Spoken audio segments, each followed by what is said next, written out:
Salut à tous, c'est Karine pour un nouvel épisode de Passion Patrimoine. J'espère que vous allez bien. Aujourd'hui, je reçois un profil avec qui j'étais en contact depuis un petit bout de temps parce que, figurez-vous que j'ai voulu un petit peu en savoir plus et être coachée. Et il est justement coach et formateur, vous verrez, notamment à Paris Dauphine. Il s'appelle David Furcage. Ça va, David ? Ça va très bien. Je l'ai bien dit là ? Parfait. Ouais, super. Et David, vous allez voir, il a un parcours assez passionnant. Alors, ça ne va pas être une émission sur un CGP comme d'habitude. C'est un petit peu ce que j'aime appeler un hors-série, en tout cas sur un portrait, un profil assez intéressant qui peut vous donner des idées et qui peut peut-être aussi vous pousser à avoir des convictions ou en tout cas vous donner peut-être quelques bases si vous êtes en train de vous lancer ou en reconversion. David, on va partir comme à chaque fois par le début. David, enfant, à quoi tu rêvais ?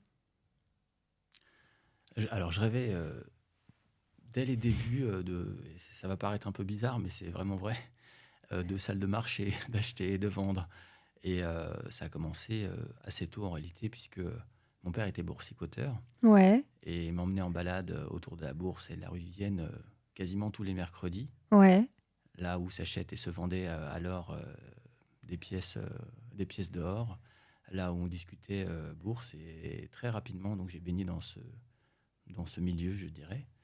Et du coup, mon rêve, c'était pouvoir, à un moment donné, être en mesure, par moi-même, d'acheter et de vendre et de me retourner dans cet univers que je trouvais à la fois magique, insaisissable. Et, Ton père, il était commerçant au marché aux ouais. puces à Saint-Ouen. Oui, c'est ça. Qu'est-ce qu'il vendait ? De l'ameublement. De l'ameublement. Ouais. Ok. Ouais. D'ailleurs, très tôt également, il m'a emmené, enfin, il nous emmenait, puisque j'étais pas seul, on est trois dans la fratrie, donc j'ai très rapidement, mais vraiment avant même l'adolescence, travaillé avec lui dans son magasin. Quand le magasin fermait, on faisait les comptes ensemble. Voilà. Donc très rapidement, j'ai baigné dans l'univers du commerce, de l'achat, de la vente et du boursicotage. Ok. Et ta maman, elle était maman au foyer, dur métier également. Ouais, je pense que c'est un métier vraiment. Ah, vous étiez trois, ouais. Hein. 3 garçons ?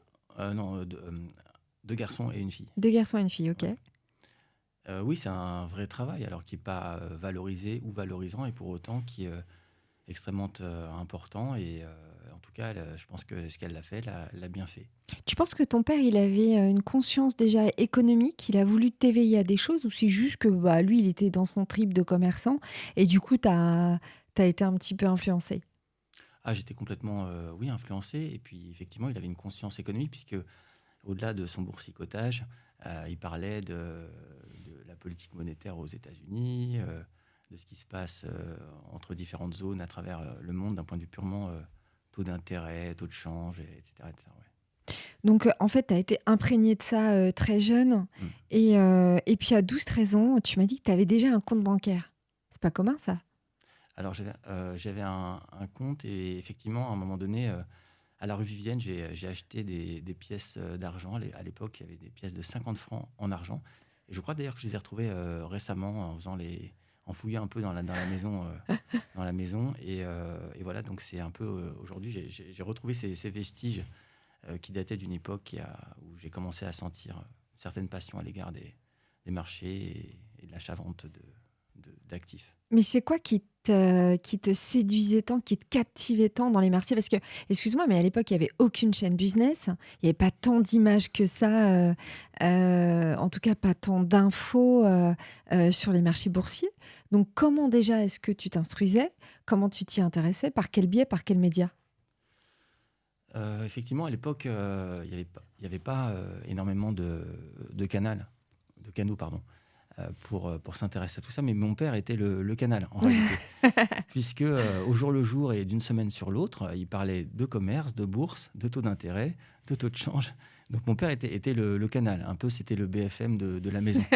Voilà. Et puis il y a eu ça. Et puis à un moment donné, il y a un film qui m'a beaucoup influencé, qui est Wall Street de 1987, dans lequel Michael Douglas a obtenu l'Oscar du meilleur acteur, un film d'Oliver Stone, qui était vraiment bien mené et qui est aujourd'hui presque pour moi Une référence. Une référence. C'est un film quasiment documentaire qui témoigne des années 80, des premiers raiders, des débuts du décloisonnement de la finance de marché. d'une ère du Golden Boy. Ouais. Donc, ça faisait rêver. Donc, ça te fait. Moi, mon frère, c'était plus Bruce Lee, mais pourtant, il est devenu trader après. Mais toi, tout de suite, tu t'es identifié à ce mec sexy boy et aussi à cette tension qu'on sent dans ce film qui est liée aussi à la réussite, la notoriété. Excuse-moi, mais film quand même très, très, très tourné, mec. Effectivement, puisqu'à un moment donné, il y a la femme de... Absolument. Tu connais la scène, la femme de Gordon Gekko qui appelle. Ouais. À un moment donné, Monsieur Gordon Gekko, votre femme, et puis c'est un bruit de fond. En fait, il continue à faire Ouais. ce qu'il. Ouais. Oui, c'est vrai, c'était un film à la testostérone. Ensuite, c'est pas tant le personnage que j'admirais, puisque le personnage en fait est un méchant dans le film, qui utilise des informations qu'il ne devrait pas avoir en possession pour faire des choses qu'il ne devrait pas faire. Mais j'aime bien l'univers de marché, en fait. Oui, c'est ce que je te dis, la tension, en fait. Ouais. Cette adrénaline que tu ressens, on va le voir, puisque ça émaille tout ton parcours et tes différentes passions et tes différentes activités. Mais je comprends mieux ce qui t'a construit. Rapidement, tes frères et sœurs, ils font quoi ? Alors, ma sœur, elle est architecte d'intérieur. Ouais. Donc, plutôt un parcours très artistique. Elle a peint également assez tôt. Mais il se trouve que mon père aussi également peignait. Il a fait quelques toiles comme ça. Donc, je pense qu'on est vraiment le pur produit, en tout cas parmi mes frères et sœurs, de mon père. Ouais, forte empreinte patriarcale, je le sens. D'ailleurs, patrimoine, ça vient de patriarche. Pourquoi est-ce que tu crois que tu avais déjà cette appétence pour les marchés ? Est-ce que c'était une conscience de vouloir t'enrichir et gagner de l'argent ? Est-ce que c'était plutôt exister aux yeux de ton père ? J'essaie toujours de comprendre vos motivations, en fait. Ah, on a l'impression alors d'être dans le divan, tu sais, cette émission de... Je ne sais plus comment ça s'appelle. Ouais, mais je pense que c'est important parce que pour ceux qui écoutent, il y a des fois, il y a des portes qui vont s'ouvrir parce qu'ils vont se dire, si lui, il a réussi, je peux le faire aussi. Tiens, c'est marrant, ce mec-là, il a à peu près le même schéma que moi, le même père que moi. Et pour autant, il a été plutôt dans cette voie-là, ou au contraire. Et je pense que c'est toujours important d'avoir des repères comme ça, en fait. Oui, bien sûr, briller aux yeux de ses parents, c'est ce que tout enfant presque normalement constitué souhaite faire. Donc oui, il y a forcément de ça, d'ailleurs. Donc c'était pas pour t'enrichir au départ. Tu n'avais pas une conscience de je vais investir, je vais gagner de l'argent, je vais être riche. C'était plus le défi intellectuel, et ça l'est encore maintenant en réalité. C'est-à-dire que quand on a raison, pas contre le marché, parce qu'on n'est pas contre le marché, mais dans un univers qui est probabiliste en réalité. Ouais. Par exemple, là j'ai une paire de lunettes à côté de moi, je la laisse tomber, forcément elle va d'un côté ou de l'autre. Elle va tomber au sol. C'est déterministe, c'est des lois physiques. Quand on est face au marché, finalement, il faut essayer d'avoir raison dans un univers qui est probabiliste, qui est insaisissable, impalpable parfois. Et c'est un défi intellectuel. Et ce défi intellectuel m'excite pas mal, en réalité. Alors, c'est intéressant parce que ça explique aussi pourquoi aujourd'hui, entre guillemets, tu fais un petit peu d'économie comportementale. Mais c'est vrai que c'est hyper important aussi de comprendre les marchés par cet aspect-là. Parce que c'est avant tout, même si, bien sûr, il y a de l'intelligence artificielle derrière ou des logiciels arithmétiques, mais il y a surtout des hommes et des actions d'hommes. Et donc, c'est très important. Et je sais que pour toi, il y a toute cette analyse, l'émotion, l'impulsion, qui à chaque fois, d'ailleurs tu viens souvent en parler sur les plateaux, qui à chaque fois t'interpelle. On va continuer ton parcours, David, si tu veux bien. C'est quoi après le bac économie ? Alors tu as insisté pour dire que tu n'as pas fait un bac S, mais tu as fait un bac B. Je pense qu'on est à peu près de la même génération, donc voilà, c'est quand même bien parce que voilà, il y avait de l'économie, donc il y a quand même du sens dans ton parcours. Et puis ensuite, tu es parti faire Sciences Éco à Villetaneuse, rien à voir. Ouais. Villetaneuse. Ouais. C'est quoi tes souvenirs de cette époque ? Alors, jusqu'au lycée, de très bons souvenirs. Je parle de l'ensemble de fin d'adolescence, de liberté, de comment on dit quand on n'est pas soumis à des règles, des obligations. J'ai oublié le mot, mais c'est pas grave. En fait, c'est... La tranquillité d'esprit. En fait, l'insouciance. En fait. Merci, c'était le mot que je cherchais. Ouais. C'est ça, c'est l'insouciance. Et ça, c'était excellent, en fait, d'être mener sa petite vie. Parce qu'en fait, avant l'université et puis après le collège, finalement, le lycée est intéressant parce qu'on est presque un peu autonome puisqu'on devient adulte. Et pour autant, on n'a pas le poids d'un certain nombre de choses d'adulte. Donc j'ai particulièrement aimé cette période-là du lycée, qui était vraiment facile, tranquille et très détente. Ok, donc après, tu as ton bac B, Ouais. tu fais un petit bout à l'université, et puis tu as ce premier stage d'été où tu as un entretien qui t'a marqué, avec une phrase qu'on te dit. Ouais, effectivement. Alors j'étais je crois, en licence à l'université de Paris 13, Villetaneuse, donc pour certains, au-delà du périphérique et dans une banlieue bien sombre, effectivement, cette université se situe entre différentes cités. Bah, tu vois, en fait, j'ai fait un lapsus parce que moi, j'étais partie à Villeurbanne, parce que tout le monde connaît, mais Villetaneuse, sincèrement, c'est vrai que je connaissais pas vraiment l'université là-bas, quoi. C'est ça. Donc, j'aurais peut-être pu être l'auteur de cette phrase. C'est ça. Bah, effectivement, personne n'y pense. Paris 13, Villetaneuse, c'est comme si on Ça parlait de rayonne région. pas. Non, ça rayonne pas du tout. Et pour autant, j'ai eu une très bonne éducation économique, en tout cas en sciences économiques, dans cette université.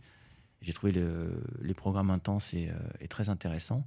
Et puis effectivement, au moment d'aller... Parce que j'avais envie de faire des stages, j'avais vraiment envie d'avancer dans cet univers, puisque ça faisait depuis l'âge de 13 ans que j'avais envie d'y pénétrer. Et donc j'ai eu l'occasion d'avoir à un moment donné un entretien pour un stage d'été à l'issue de la licence, je crois. Et le gars qui était dans une belle salle de marché, en plein centre de Paris, me demande effectivement de quelle université j'ai faite ou dans quelle université j'étais. Et je lui dis Paris 13, Villetaneuse. Et là, il me dit Paris quoi? Voilà. Donc, et là, j'ai compris qu'il fallait que j'aille chercher de la marque, tout simplement. En fait, c'est pas l'ambition d'aller forcément dans la meilleure université, soi-disant à Paris ou ce genre de choses, mais il fallait aller chercher la marque, aller acquérir des choses qui ont de la valeur dans les yeux des autres. Donc, j'ai produit un effort suffisant pour poursuivre mes études à Paris. Et puis après, ça s'enchaîne. Dauphine, et puis Sciences Po. On va y revenir sur ces deux étapes, mais avec du recul, tu dirais quoi? Tu dirais c'était obligatoire? Il fallait que je fasse ça? Ou avec du recul, tu te dis j'aurais pu faire autre chose et j'aurais pu arriver pareil au même endroit? Ah non, je pense vraiment que c'est mieux d'avoir de la marque.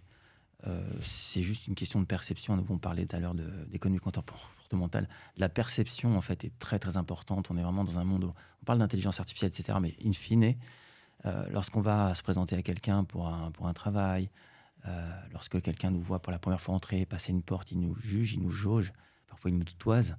Et puis, la marque, la première approche, le premier regard, tout ça, c'est extrêmement important. En fait, on est dans des éléments qui sont extrêmement, très, très humains, dans un monde extrêmement technologique pour autant.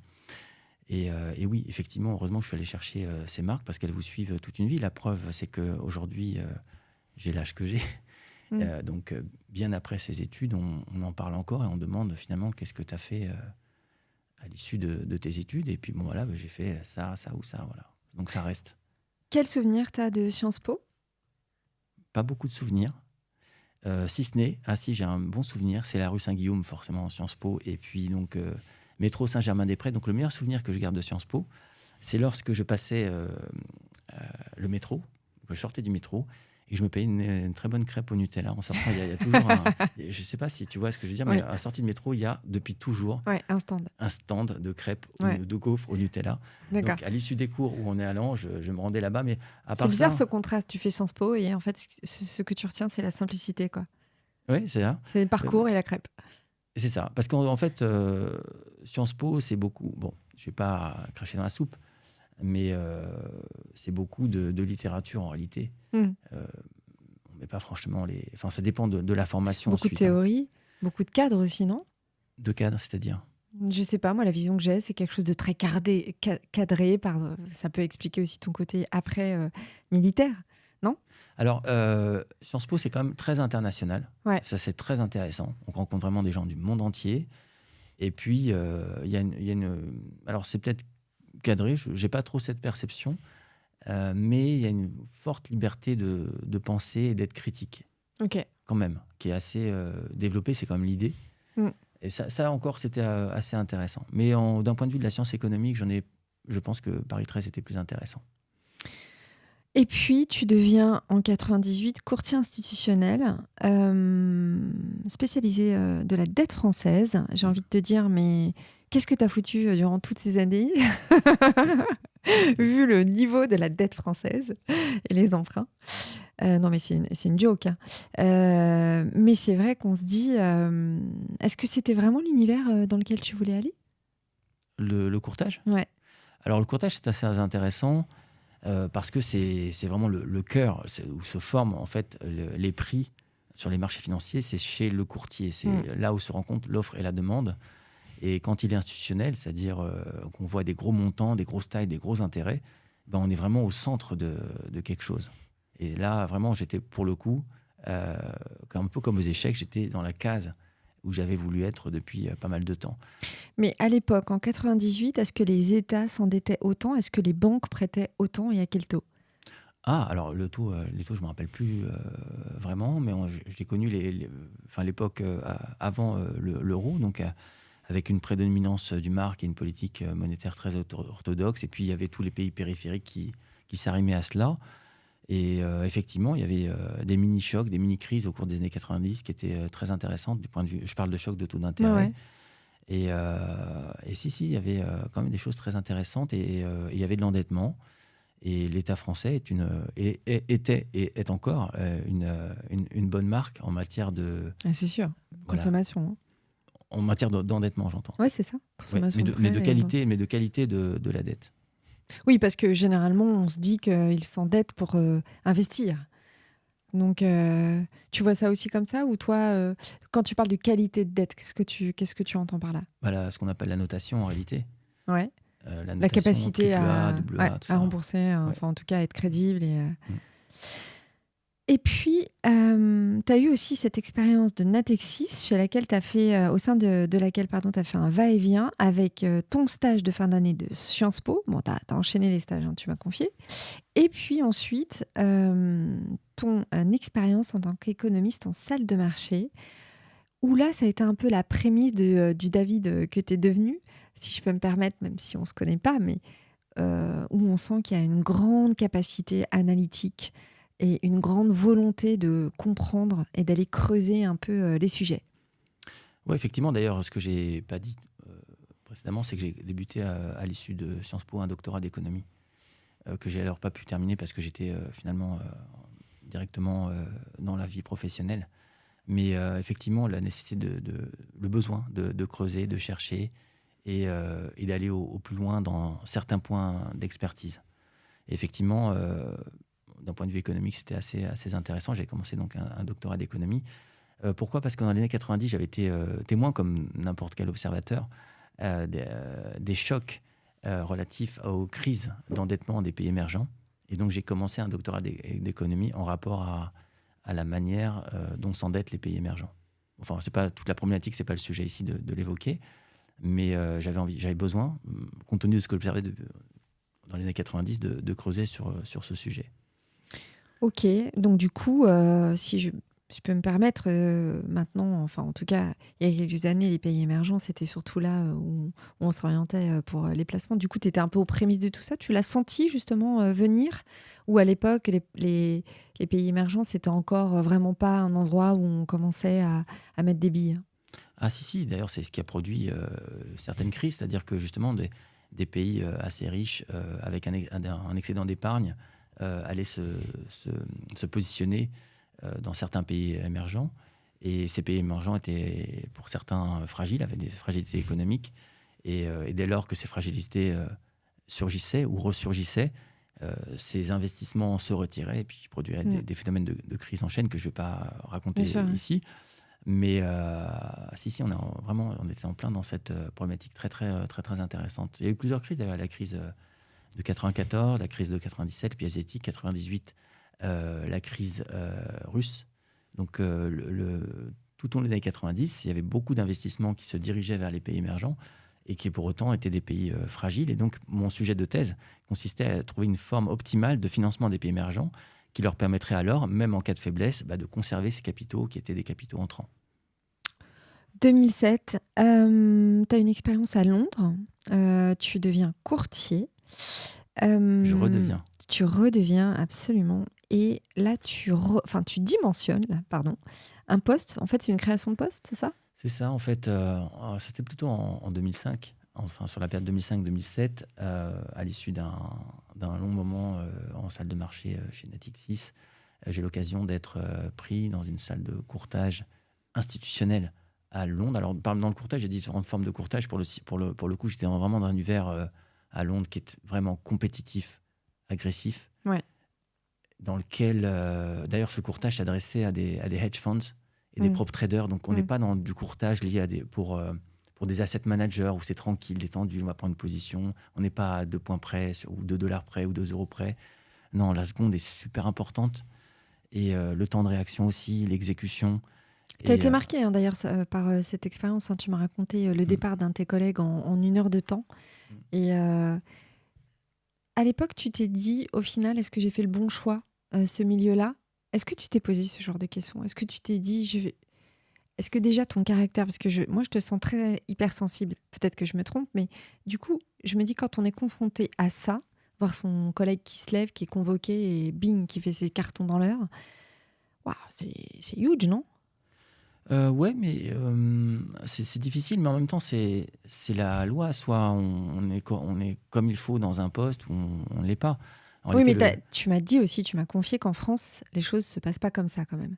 Tu as eu l'air de dire qu'à Londres, je sais de quoi je parle puisque mon frère y vit depuis 20 ans et il a exactement le même discours que toi, c'est vachement, vachement plus tight. Tu sais l'expliquer? C'est quoi? C'est culturel?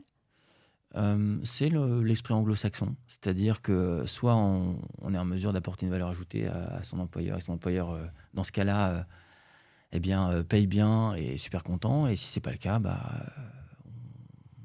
je dirais pas qu'on se dit bye-bye, parce que ça se fait parfois de manière un peu plus tendue, ou je dirais pas agressive, mais c'est un autre Conflictuel univers. en tout cas. Ouais, mais c'est un univers compétitif, et en tous les cas, je suis un compétiteur depuis toujours. C'est-à-dire depuis le plus jeune âge, je fais de la compétition. J'aime la confrontation, j'aime le risque. Et il n'y a comme ça que je vibre. Voilà, donc j'accepte. Ça t'a pas déstabilisé, ça t'a choqué, entre guillemets, parce que c'était quand même assez brutal, mais tu t'es dit, là est ma place quand même, quoi. Ah oui, puis moi, pour le coup, moi, je faisais partie des gens qui n'étaient pas trop mauvais, enfin, j'étais même plutôt pas mal dans ce que je faisais.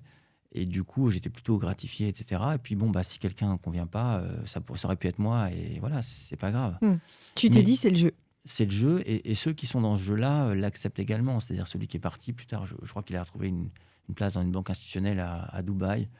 Donc voilà, il n'y a pas mort d'homme. C'est juste que sur le moment, ça n'allait pas, il est allé ailleurs. Ça, c'est une question intéressante. Ça. Est-ce que tu as gardé des contacts de ces 2-3 expériences? Je dirais même des amitiés. Non, des amitiés, non. Mais des contacts lointains, oui. Oui, tout à fait. Mais en rapport à ce qu'on dit, en fait, c'est quelque chose que j'avais vu également dans le film Wall Street, quand j'avais 13 ans, un peu plus maintenant, 15 ans en 1987, puisqu'à un moment donné, comment ça s'appelle, Bud Fox est gratifié parce qu'il réussit, et puis, alors que d'autres se font... ils travaillent dans une monde de courtage, et certains se font, entre guillemets, jeter. Donc, c'est comme si j'avais pu voir avec un temps d'avance un petit peu ce qui pouvait se passer. Mais en tous les cas, j'étais dans le milieu dans lequel j'avais envie d'être. Tu étais à ta place. Ouais, un milieu où ça chauffe. Pourquoi tu m'as dit que tu avais dimensionné le poste? Ah oui, parce qu'en fait, pour eux, c'était une création de poste. Et j'ai dit que j'ai dimensionné parce que moi, je suis... Alors, comme tout le monde, sous certains aspects, je suis flemmard. Et notamment, ma faiblesse à moi, c'est que j'aime pas écrire. Ok. Ou du moins, c'est une difficulté pour moi d'écrire. C'est un effort. Il y a plein de choses que je peux faire, c'est naturel, ça ne demande pas un effort particulier.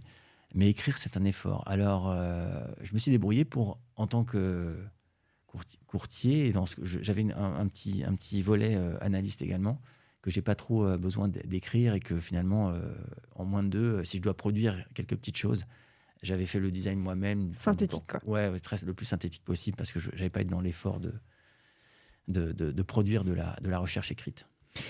Mais tu te sentais pas assez libre à ce poste. Tu avais le sentiment d'être un peu enfermé, donc tu as démissionné. Alors effectivement, ça vient à nouveau dans une famille où, enfin, mon père, mon grand-père, on est des indépendants en réalité, et même si les murs sont plus amples, plus larges, plus écartés les uns des autres, Et on manque toujours d'espace et on a envie presque de déchirer sa chemise parce qu'on a besoin de Ouais. plus de liberté. Donc en fait, effectivement, l'expérience que j'avais auparavant, l'espace était plus restreint, plus confiné, hein, puisque quand on bosse chez Natixis, bon, je ne parle pas d'espace physique, mais d'espace de ce que l'on peut Mental, en tout produire, cas. Ouais. exactement. Eh bien, finalement, là, à Londres, cet espace est amplement élargi, mais ce n'était pas assez vaste, en fait.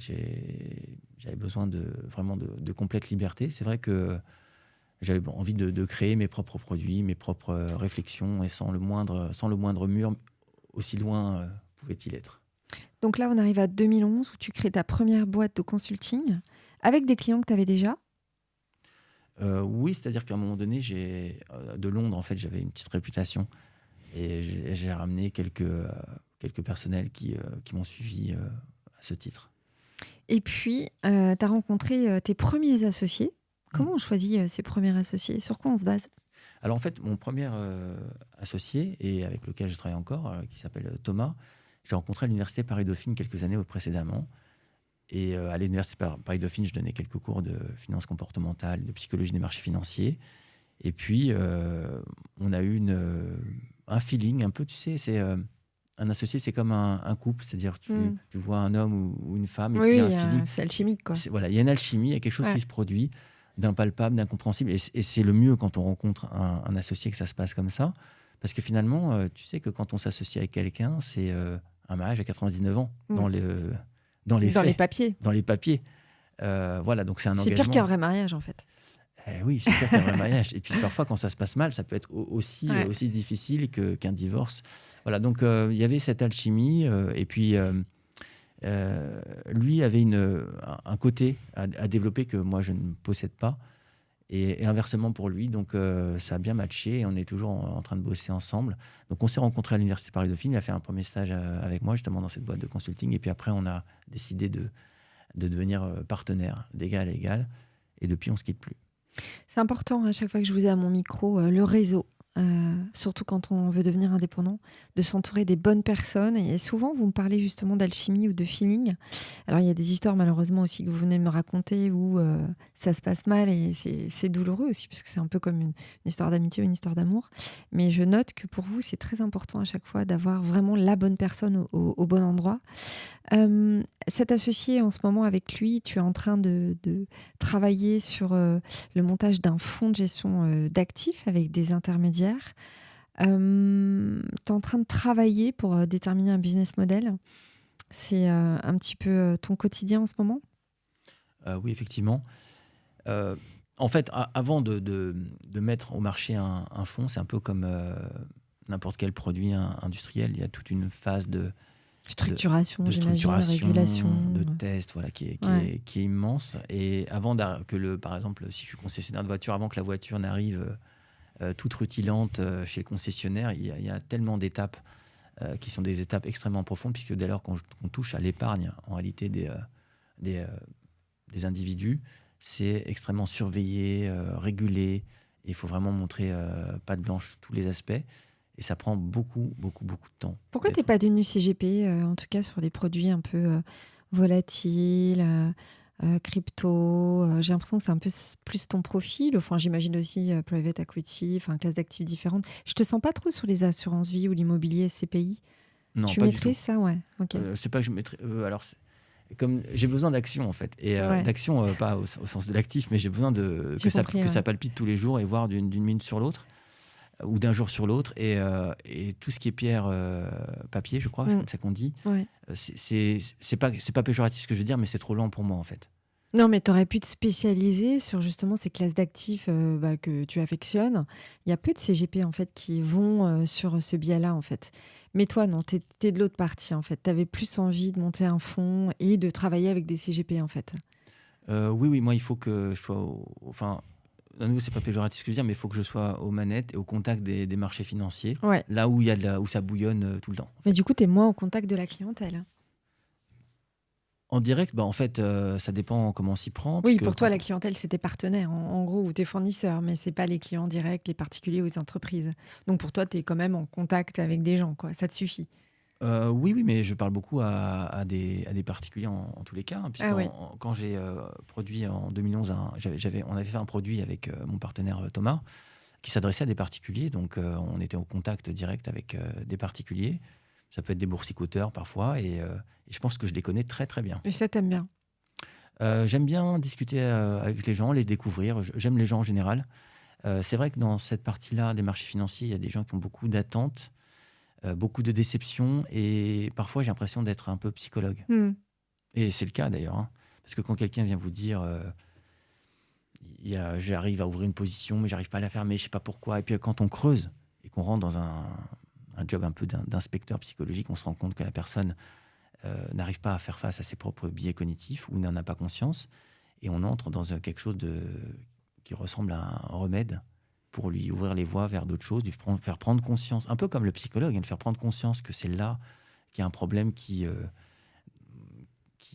dont elle n'arrive pas à se soustraire, et que c'est là-dessus qu'on va agir pour trouver les voies de la réussite. Alors, tu es psychologue, mais tu es aussi enseignant, hein, surtout. Tu es enseignant à Paris-Dauphine. Et qu'est-ce qui fait que cette expérience t'enrichit? Qu'est-ce que tu aimes justement quand tu enseignes? Alors, à nouveau, mon père disait qu'on ne devient pas intelligent tout seul, mais on devient intelligent en se frottant à d'autres personnes intelligentes. Et donc, il n'y a pas d'intelligence absolue, en fait. Et même quand on mesure l'intelligence, c'est par rapport à d'autres personnes. Voilà. Donc, plus on échange, et plus on se frotte à des personnes qui sont de nature à renvoyer une image, à poser d'autres questions, à pousser dans les retranchements, et plus on va y gagner. Alors, ce qui est intéressant dans les personnels soit que je forme ou que je côtoie, eh bien, c'est que pour les jeunes gens que je côtoie, en tout cas les gens qui sont à l'université, souvent, les jeunes sont brillants, ils ont plein de choses à apporter. C'est une espèce de Graal, en fait, que de les fréquenter. Ils sont magnifiques. Enfin, là, cette année, à Dauphine, j'ai été surpris comme Du rarement. C'est pas niveau, c'est niveau... alors, je sais pas si c'est parce que c'est Dauphine, c'est pas le sujet, mais ils m'ont produit des travaux, mais vraiment extrêmement brillants. Et je les ai mis en situation, non pas uniquement sur la partie fond, mais je leur ai demandé de présenter des exposés en mettant en scène carrément des histoires. Et c'était incroyable. Mais qu'est-ce qu'ils sont charmants. On a juste envie de leur donner plus encore. Et comme je leur ai dit la dernière fois, pour cette année, j'aurais dit chaque année, je me demande si je vais recommencer encore l'année prochaine à poursuivre pour les étudiants. Et ils m'ont donné envie de poursuivre pour l'année prochaine parce que c'est... Et pourquoi tu te demandes chaque année si tu vas continuer ou pas? Parce que ça prend un peu de temps. Ouais, j'imagine. Ça prend un peu de temps, et puis du temps, parfois on en manque pour faire d'autres choses. Ouais. Et ce qui est important aussi dans tout ce que l'on fait, et toi tu es bien, de ce que je comprends, bien à même de le comprendre, c'est quand on fait des choses, il faut les faire avec passion, avec envie, et quand on est plus à même d'apporter une certaine forme d'amour dans ce que l'on fait, de passion, dans ce cas-là, il faut penser à faire autre chose, parce que peut-être que quelqu'un le fera mieux que nous, tout simplement. Donc, tant que, pour l'instant, j'ai quelque chose à apporter, que je vois un petit peu d'étoiles dans les yeux des gens que je cherche à former, ou en tout cas qui m'écoutent, ça va également me donner de l'énergie pour prolonger. Je comprends. T'as 2 filles. Et alors, est-ce qu'elles sont dans la finance, tes filles? Est-ce qu'elles ont la même appétence que toi? Elles sont trop petites encore. Elles sont trop petites. Elles vont respectivement sur 9 ans et 12 ans. Ah oui, non, alors ça va pas. Mais est-ce que tu les éduques un peu? Est-ce que tu leur donnes des pièces d'euros, là, comme ta pièce de 50 francs, pour un peu les éveiller? Ou est-ce que tu es plutôt le papa qui dit non, l'argent, dernier moment, quoi? Ah non. Je pense qu'il faut éduquer les enfants, les jeunes, à la vraie vie, sans les y pousser de manière violente, le plus tôt possible, au contraire, pour qu'ils saisissent le fonctionnement des choses, mais même avec innocence, mais c'est pas grave. Et je ne manquerai pas de leur montrer certaines choses. Pour l'instant, elles sont encore un peu dans une phase un peu enfantillage, voilà. Donc je vais les laisser un peu dans leur innocence, parce que le monde est, j'en avais parlé la dernière fois, je crois, quand on avait discuté, c'est qu'on est dans un monde très violent, très très violent, très chaotique. Et moi, en tous les cas, en tant que père, j'ai envie de les amener à se confronter à ce monde-là, mais tranquillement, voilà. Donc pas trop de télé, pas trop de choses qui les plongent dans un monde qui est... voilà. qui est Comment tu as difficile. vécu, tu parles de chaotique, on parle aussi de volatilité sur les marchés, je fais le biais un peu gratuitement, mais Ouais. comment tu as vécu justement l'année qui vient de passer? Parce que, et je dirais même le début de cette année où on se dit les résultats d'entreprise sont excellents. On pensait qu'on allait avoir une récession, on l'a plus ou moins évité. Même si les taux continuent d'augmenter, c'est un petit peu plus calme. Et en fait, le CAC a encore gravi des sommets parfois. Comment tu vois, c'est quoi ta vision là-dessus? Parce que vu le contexte macroéconomique, c'est quand même incroyable, non? Oui, on est dans un monde de, de- qui combine plusieurs potentielles catastrophes systémiques, climatiques, la guerre, l'endettement, enfin, il y a plein de choses. On peut L'énergie, accumuler, les matières premières. on peut cumuler plein de problèmes et on devrait se dire que normalement, la bourse devrait être à zéro, façon de parler. C'est pas possible dans les faits, Non, mais mais toi, justement, qui ouais. étudie ce comportement, en Mm. fait, financier, qui est lié à l'émotion aussi. Mm. Et donc, j'imagine, t'es arrivé toute la journée sur les cours de la bourse, toi, sur les mouvements, ou pas? Tu fais du day trading, ce genre de choses, ou pas? Je fais du swing, c'est-à-dire Ouais, que c'est pour les jeunes le day trading, ouais. hein. Ok. Donc je fais du swing, c'est-à-dire T'es un vieux, toi. Ah, je suis vieux, moi. Non, non, tout ce qui est scalping, day trading, tout ça, il faut être Non, jeune. parce que je suis sûre que tu passes pas une journée sans regarder, sans écouter, quoi. Absolument. Voilà. Alors, j'écoute rien. Ah ouais. J'observe. J'ai mes méthodologies, mes approches. Je ne regarde pas du tout ni la télé, ni les médias. Et j'entre pas du tout là-dedans. Est-ce que c'est pas justement un peu étouffant de devoir te dire merde, j'ai loupé de l'info aujourd'hui, faut absolument que demain je bosse, quoi?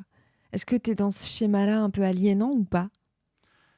Un peu au début, quand j'ai commencé, parce que c'est très addictif en Bah réalité. oui, bien sûr. Moi, je sais de quoi tu parles, hein. Voilà, c'est très très addictif. Il faut savoir parfois lever un peu le pied. Alors parfois je me réveille dans la nuit, je regarde quand même ce qui s'est passé en Chine ou à Tokyo, Ouais.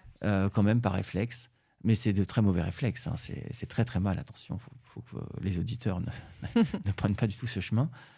Mais en fait, ce qui est curieux dans les marchés financiers, c'est que vraiment c'est dans l'ADN, c'est dans le sang, c'est cette vibration, cette émotion, parce que c'est une émotion, hein, elle est Ah en oui. permanence voilà. Ouais, les Elle est dans résultats, la peau. voir comment ça évolue, ouais.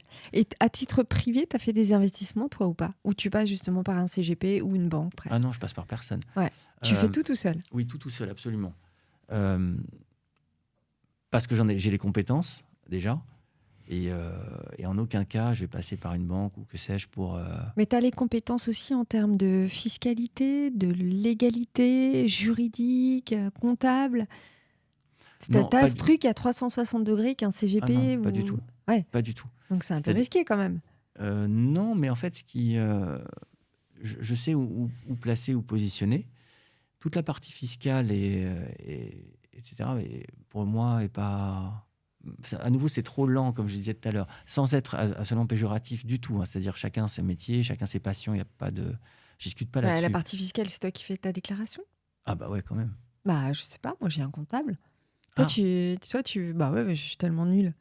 Toi, tu ah fais non, tout seul, toi. ah non, mais faire une déclaration de revenus, c'est pas Non, très mais je veux compliqué. dire, ça dépend aussi de ce que tu as, de ton patrimoine. Je veux dire, essentiellement, toi, tu boursicotes. Oui, si on peut Ouais. dire boursicoter. C'est mon métier, quoi. Mm. C'est mon métier et c'est la seule chose, entre guillemets, que je sais faire correctement. Par exemple, si on me dit ou si tu me dis, là, j'ai un problème d'électricité chez moi, Oui, tu sauras pas faire. non seulement je sais pas faire, mais ça ne m'intéresse Ouais, ça pas. C'est-à-dire qu'il y a des t'intéresse gens pas, qui ouais. vont se taper des vidéos YouTube et qui vont apprendre à bricoler. Moi, ça passe sous les radars. C'est pas la peine. Mais alors, où tu te formes du coup? C'est quoi tes supports? Est-ce que tu as des livres de prédilection? Tu dis, je regarde rien, j'écoute rien. Mais du coup, ok, tu formes des jeunes, mais toi, où tu continues à enrichir ta formation, ta connaissance? Ah, je pense qu'on est arrivé à un niveau un petit peu saturation parce que c'est quand même au niveau connaissance, il y a pas. Je ne veux pas dire qu'il n'y a pas grand-chose à apprendre de nouveau. Il y a toujours des choses à apprendre. Par exemple, toute la partie aujourd'hui que tu évoquais sur ces nouveaux produits, le métaverse, les cryptos, tout ça. La tech aussi, on est assez La surprise ouais. avec ChatGPT, tout l'IA qui sort et tout. Mm. Je pense qu'on peut toujours apprendre, quoi. Absolument. Mais là, on va apprendre sur des produits, sur des pratiques, Des secteurs. Ouais. des secteurs, etc. Mais globalement, Oui, mais la gestion d'actifs. excuse-moi de te couper, David, c'est des secteurs d'accord, mais c'est important aussi parce qu'on le voit bien, tout influence la bourse. Même parfois des scandales. On l'a vu sur diverses marques, ne serait-ce que Téléperformance, que je prends souvent à partie malheureusement, mais excusez-moi d'ailleurs. Mais c'est vrai qu'on se dit que à la bourse, du jour au lendemain, en fait, tout peut changer en termes de cours. Donc en fait, le secteur est super méga important quand même. Bien entendu. Regarde, en tech, il y a eu énormément de déceptions en début d'année. On s'attendait à d'autres résultats. Donc, toi, c'est quoi les secteurs de prédilection où tu investis ? Alors, juste un truc par rapport à ce que tu viens de dire, c'est-à-dire que le monde évolue. Aujourd'hui, on est dans la 4e révolution industrielle. Nous en sommes témoins, alors pour ceux qui en ont un peu conscience. Et bien sûr, il y a nouveau produit, il y a une telle ébullition autour de tout ça. Mais les principes, moi, ce dont je parlais, c'est les principes. Les principes, comme d'autres principes, sont immuables sur les marchés financiers. C'est-à-dire qu'il peut très bien y avoir de nouveaux secteurs, de nouvelles appétences, etc. Toi, tu parles de j'achète à ce moment-là, je vends à ce moment-là, j'investis, je fais un go là-dessus, les chandelles, les bougies, tout ça. Enfin, voilà, ce que tu parles, c'est plutôt la lecture technique dont tu parles. Et ça, tu maîtrises, quoi. Alors là, tu parles d'éléments techniques, mais ça peut être d'un point de vue économique, tout ça. Les grands principes sont pratiquement immuables. Quant à moi, je me repose sur des principes qui relèvent de la psychologie, et il n'y a rien de plus stable que la psychologie humaine. Avec des empires qui se font, qui se défont, avec de l'avidité et de la peur. C'est une espèce de balancier comme ça entre l'avidité et la peur, depuis des millénaires. Il y a eu les pharaons, il y a eu l'Empire romain, les Grecs. Et finalement, c'est toujours cette appétence et ensuite cette destruction. Et les marchés, c'est toujours pareil, en fait. C'est-à-dire que là, à un moment donné, tout le monde était surexcité avec le Bitcoin. Bon, donc appétence, avidité, etc. Et puis, derrière, ça s'est un petit peu, un peu effondré. Ouais. Et donc, ces grands principes... pareil, métaverse. Voilà, tout ça. Donc, tu vois, donc les principes, et notamment qui reposent sur la psychologie humaine, c'est justement ma spécialité. On revient 3000 ans en arrière. C'était pareil. Quand on fait un peu d'histoire d'économie, de monnaie ou même de grandes classes d'actifs, c'est toujours pareil. Je vais te piquer un peu, mais j'ai envie de te la poser, cette question. Allez. T'as pas peur d'être trop sûr de toi ? Parce que, non mais par exemple... À quel sujet ? Sur justement une évolution d'un cercle vicieux ou vertueux d'un cours de bourse ou d'un produit, parce que tu viens de le dire toi-même, c'est toujours des cycles, ça s'explique. En gros, tu es en train de dire que tout est prévisible, en gros. J'ai pas dit ça. Ah. J'ai dit que... Alors, j'ai pas dit que tout est prévisible et que de ce fait, je suis un bon prévisionniste et que tout se passe bien. J'ai dit que la psychologie humaine, elle est identique depuis des millénaires. Et qu'à partir de ce moment-là, si on la comprend un petit peu, même s'il y a un nouveau produit, il risque de répondre à cette psychologie. Et on l'a vu, donc, comme tu le citais, sur le métaverse, on l'a vu sur les cryptos, c'est toujours pareil. Pour rappel, il y a eu la bulle du bulbe au XVIIe siècle, la tulipe mania, je ne sais pas si ça te parle, l'histoire des bulles. Vas-y, explique. Au XVIIe siècle, il y a eu, on a observé la première bulle d'un actif qui était le bulbe du tulipe. Ok. C'était au XVIIe siècle, et puis tout le monde se mettait à acheter du bulbe, alors qu'il n'a aucune utilité par lui-même, si ce n'est que d'obtenir des tulipes par-ci par-là. Ouais. Mais il y a eu, et tu peux, à l'issue de cette émission, aller regarder un peu l'histoire de cela. Et l'histoire des bulles financières, l'une des plus connues, c'est la tulipe mania, justement, c'est celle-là. Donc ça date du XVIIe siècle. Depuis, on en a vu plein d'autres bulles sur plein d'autres actifs. À certains moments, c'est le pétrole, d'autres moments, l'or, là, le métaverse. Ce que tu veux dire, c'est que la bourse est liée à des lubies à un moment donné. C'est ça que tu es en train de dire. C'est qu'il y a une forte demande sur un truc et que d'un coup, les choses vont s'emboler, en fait. C'est ça que tu dis. Oui, c'est-à-dire qu'il y a un certain nombre de biais cognitifs qui sont bien connus, qui sont bien décrits par ce qu'on appelle la finance comportementale, qui explique ce décalage entre une certaine forme de réalité, c'est-à-dire quelle est la valeur intrinsèque de quelque chose, et pourquoi tout à coup ça... pourquoi ça prend une telle ampleur, en fait. Bah oui. Ouais. Et le monde est animé de ça, et à chaque instant. Par exemple, J'ai un exemple précis. Un sac à Gianni que je veux m'acheter depuis des années, c'est 8 ans d'attente. un sac à Gianni Absolument. de la... La gamme Adjani, Lancel, 8 D'accord. ans d'attente. Ok. Le modèle, Adjani. Tu vois. Bon, bah, Alors maintenant, je suis à 5 ans.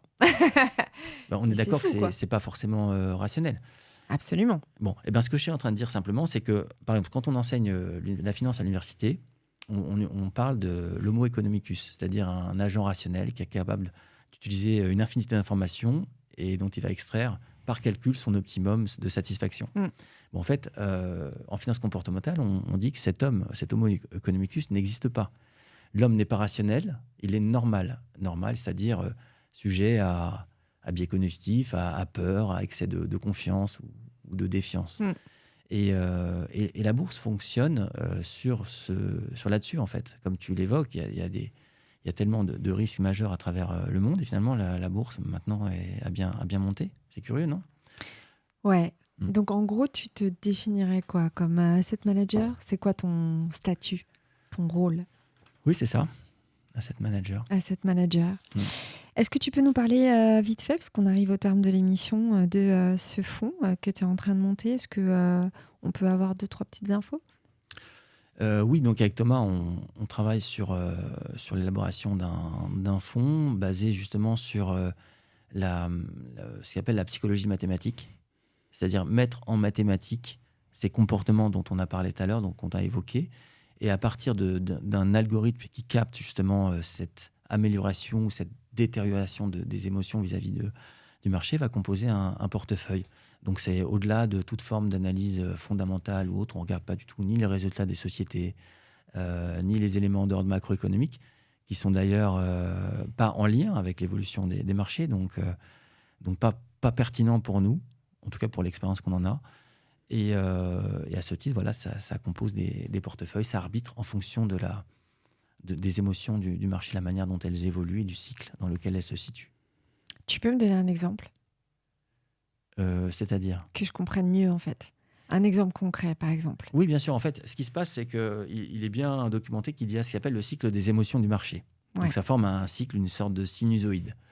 Lorsqu'un marché progresse, il y a de l'espoir, ensuite il y a de la confiance, ensuite il y a des excès de confiance, et puis à un moment donné, lorsque le marché baisse, il y a une certaine forme de déni, jusqu'à une certaine forme de capitulation. Donc on a créé un modèle, en fait, qui va analyser ce cycle qui est au départ complètement théorique et que personne n'a posé d'un point de vue pratique.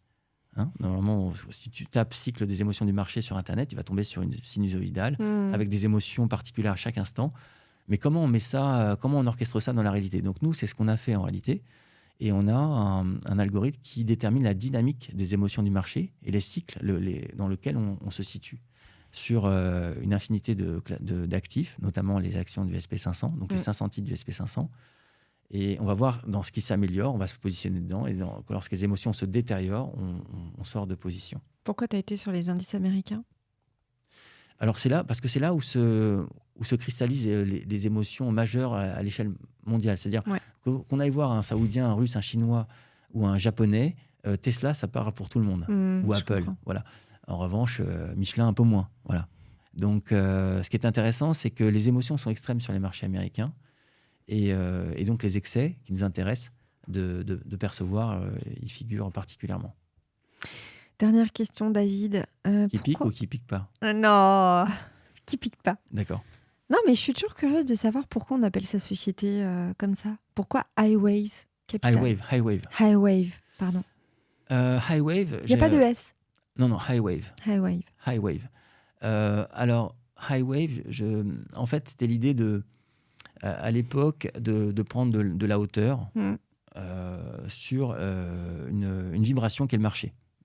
On parle parfois d'ondes ou d'ondelettes sur les marchés financiers. Et donc, être au-dessus de tout ça, un peu au-dessus de la mêlée.